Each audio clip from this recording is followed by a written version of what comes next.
For those of you that watched The Walk in the Woods with Nick Nolte and Robert Redford, you remember there was a young girl just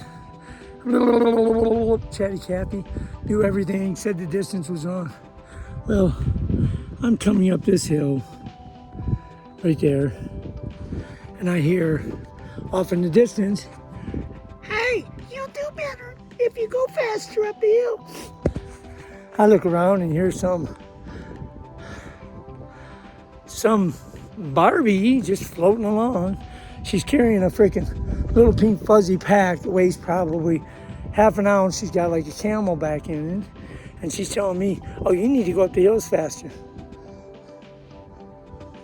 Please, why don't you take off that little bitty green freaking fart sack you're wearing and go the other direction? She's walking back down to the road there to catch a ride. I said, "How far have you walked?" She goes, "Oh, 3 miles.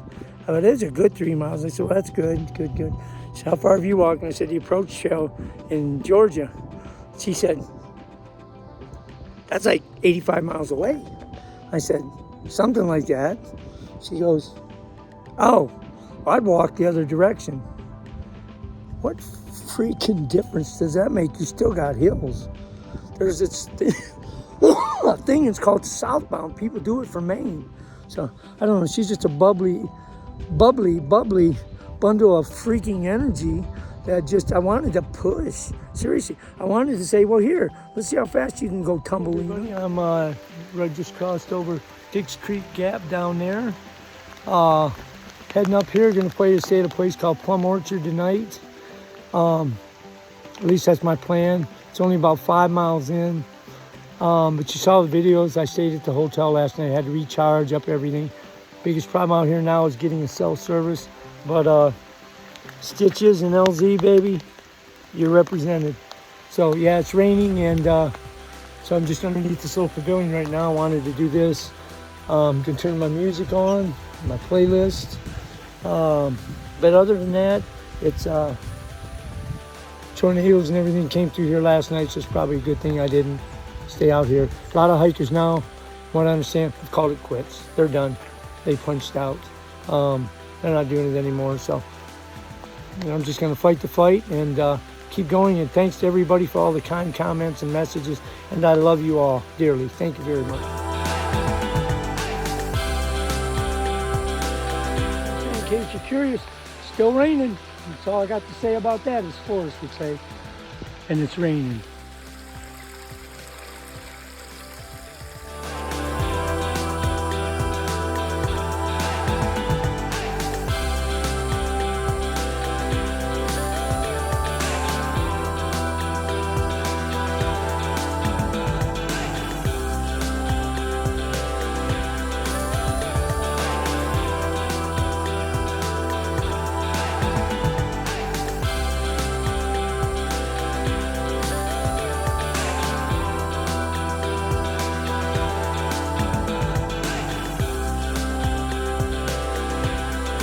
Finally stopped raining, and I went way through the neck of the woods there and ate lunch at Plum Gap Shelter. Had me some red mashed potatoes and some bacon bits and salt and pepper and some oranges that I confiscated from the hotel this morning, where I had to stay and recharge everything last night. But it's come to my attention that when I went to fill up my water source before, I had to bend over and get it on there.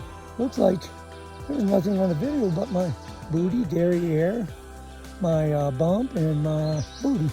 And that was brought to my attention that some people wrote nice arse. Some people said, "Is that my moneymaker? Am I rump shaking?" No, I'm not. So what I'm going to do is I'm going to go down here and get water because the next place doesn't have it. And I'm going to show you closer how I do it. So you'll see it. As you can see, there's a pipe that runs out of the ground right there. Right down in here. Listen, that's where I'm fill up. I have my water filter. This is my bag that I collect the dirty water in, and I'll squirt it into this. So I'm going to get it set up so you can see me go down and do it, and you're not looking at my booty. As somebody told me, that's all I could see.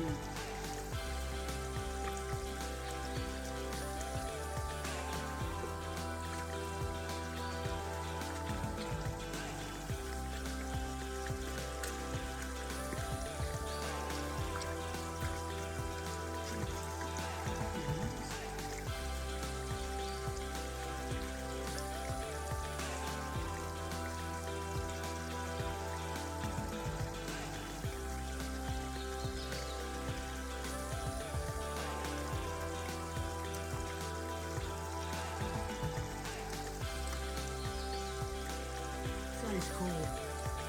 I mean, ice cold.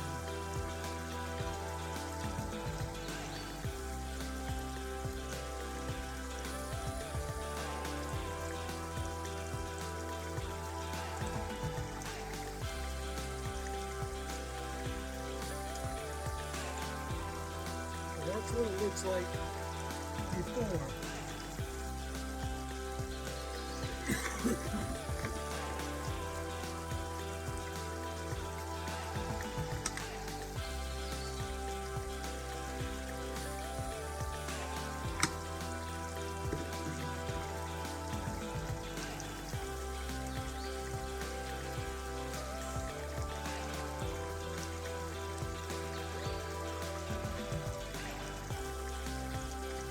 What's going to happen is, I'm going to turn it over and squeeze it. It's going to purify the water, so you can read it, so you can see it.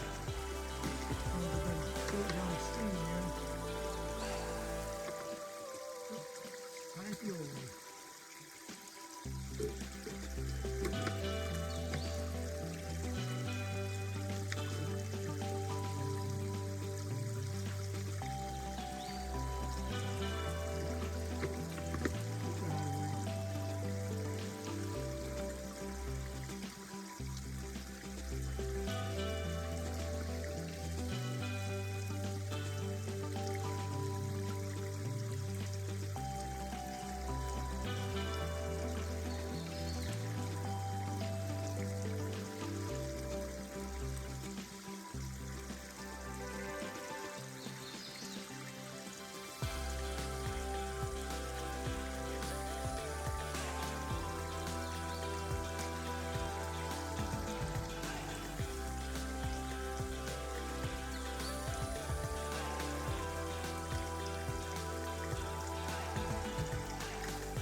Crystal clear.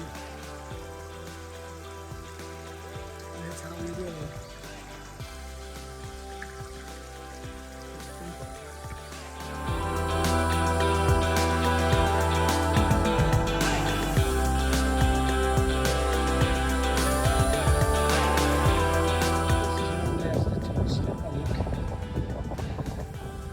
Look at this thing.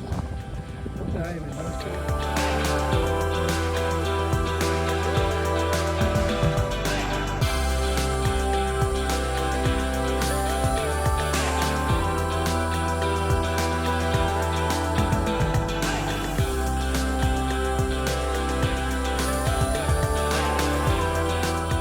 Getting ready to set. I'm going to be heading up the Glide Gap here in a second to set my camp up. I want to say to everybody out there, I know there's some people who kind of thought, you know, he's stupid, he's 67, he's got a knee that has 10% fat meniscus in it, he'll never make it to Georgia. All I got to say to them is think about the people with in the military who are struggling with PTSD. It's a struggle every day. Every time I take a step out here, it gets one step closer to my goal. And I just want to say to everybody out there that's struggling with anything, it's going to be a hard battle, but you got to have a hard fight because, as I said, I know people out there thought I was going to fail. And I just want you to know, I started the Appalachian Trail on the approach trail. And look, North Carolina, Georgia border. And I did it. I did it. People may not care, but I'm proud of myself for doing it. Because every time you hit a different way on a rock or a root, or you slip a little, I feel that knee. So I'm just going to say, we did it. This wasn't me, and everybody struggling with military PTSD. Don't fight. Keep battling. You can do this, because I'm doing this for you. So let's pick each other up, and I love you, everybody.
You'd have that crossover. But check out this bench right here. Check out this bad boy. Now that's pretty slick.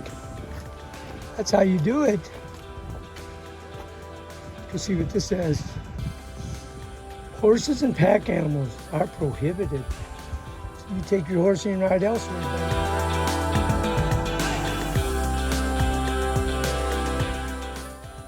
Hey everyone, good morning. Well, I guess it's morning. Heck, I don't know, it could be nightfall for all I know. Don't even know what day of the week it is. But I do anything I can to help somebody. At the gap down there where I slept last night, the guy got up this morning. You could tell he's just kind of like ticked off. And I said, "What's up, man?" He said, "How you?" I said, "How you doing?" He said, "Can't believe I did that." And I was like, "What?" And he goes, "I left my food bag hanging in a tree like 8 miles back. I can't go back and get it. That'd be another 60 miles." I said, "You know, I can give you some food." And he's like, "What you got?" And I said, "You know, I got ramen, I got some mashed potatoes." And he goes, "Gee, I'd love one of those mountain house meals." I thought, well, I got 2 left. I got chicken and dumplings and biscuits and gravy. I was like, you know, they're not cheap. They're like $15 depending on where you get them at. And he said, "Yeah, if you could." I said, "How far are you going?" He goes, "I'm going to Dix Creek Gap, which is like 8 miles away." That's how far you go. He's like, "God, you know, everything was in there." So I gave him some Jolly Rancher candies, some, I let him take, he wanted the chicken and dumpling, Mountain House meals. They're dehydrated, you add water to them. And then they're really good though. I mean, they kept spices and everything. You just gotta remember to take the desiccant packet out of it, the moisture thing. I've seen people boil theirs with it and forget and then have to fish it out. Gave him a couple things of ramen, some Jolly Ranchers, and even some Gatorade. And I look around and, you know, he got up and he left, and some guy came over and says, "You know, dude, that's pretty cool." But I wouldn't give him shit. But that's just how people are. But anyway, I just thought, you know, where's the kindness? As you all can see, there's not much room to really walk down here. And it's just forest. And then there's some stuff that makes you wonder if common sense is the best defense because of this. National Forest Slogan. Closed to motor vehicles, motorized equipment, hang gliders, and bicycles. So let that sink in. You're going to fly a hang glider off here, and I understand bicycles. You're going to be carrying bicycles up hills from hell. So I don't know exactly who they put to serve, but obviously somebody shot it. They shot it too.